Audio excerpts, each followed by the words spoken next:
बहू। जी मम्मी जी। जी मम्मी जी। बेटा तू मायके जा रही है, सारी तैयारियां हो गई है ना? पैकिंग तो अच्छे से कर ली है ना तूने? जी मम्मी जी, सारी तैयारियां हो गई हैं, बस थोड़ी देर में निकल रही हूँ। ठीक है, एक काम करना, ये मैंने कुछ कपड़े निकाले हैं, इन्हें लेके जाना।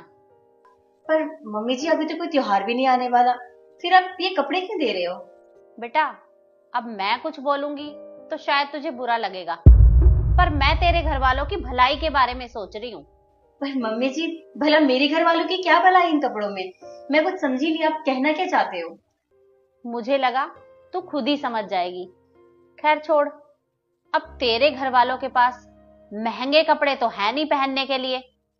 देखा था मैंने जब हम तेरे घर गए थे फेरा डालने, उन्होंने किस तरह के कपड़े पहन रखे थे।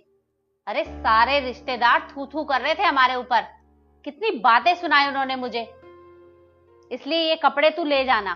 मम्मी जी, मैं जानती हूँ कि मेरे घर वाले इतने महंगे कपड़े नहीं पहनते, पर वो जैसे भी कपड़े पहनते हैं ना, वो बहुत खुश है उसमें।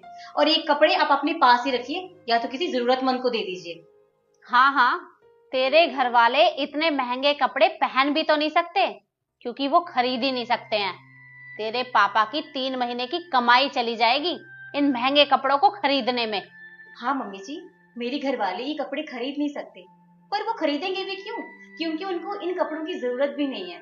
वो जैसे भी कपड़े पहनते हैं ना, वे बहुत खुश हैं।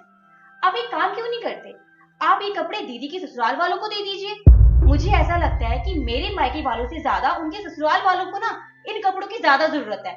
आप एक काम कीजिए, आप उनको फोन कर ही दीजिए आज। तू चुप कर बहू, खबरदार जो मेरी बेटी के बारे में एक शब्द भी कहा तो। अरे तुम्हारे घर वाले गरीब हैं, मेरी बेटी के ससुराल में उसे किसी चीज की कोई कमी नहीं है।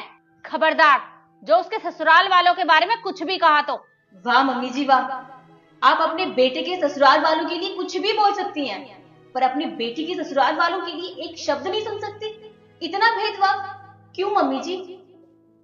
मैं जानती हूँ आपने मेरी शादी अपने बेटे से क्यों करवाई, क्योंकि मैं बैंक में काम करती हूँ ना, इसीलिए। मैं महीने का 1.5 लाख रुपए कमाती हूँ, और वो पैसा इसी घर में आता है ना मम्मी जी? आपको पता है, मैं चाहती थी कि मैं शादी के बाद अपनी सैलरी आज शाम तक अच्छी खबर मिलेगी। बस भोलेनाथ जी का नाम लेकर वीडियो को एक लाइक और सब्सक्राइब करके कमेंट में हर हर महादेव में से आधा हिस्सा अपने घर वालों को दूं, क्योंकि मैं जो भी हूँ ना सिर्फ उनकी वजह से हूँ। उनकी वजह से ही आज मैं ये नौकरी कर पा रही हूँ। इन पैसों पे सिर्फ उन्हीं का हक बनता है। पर मेरे पापा ने पता क्या कहा? उन्होंने कहा कि बेटा, हमने तुम्हारी शादी अब उस घर में करवा दी है, हमारी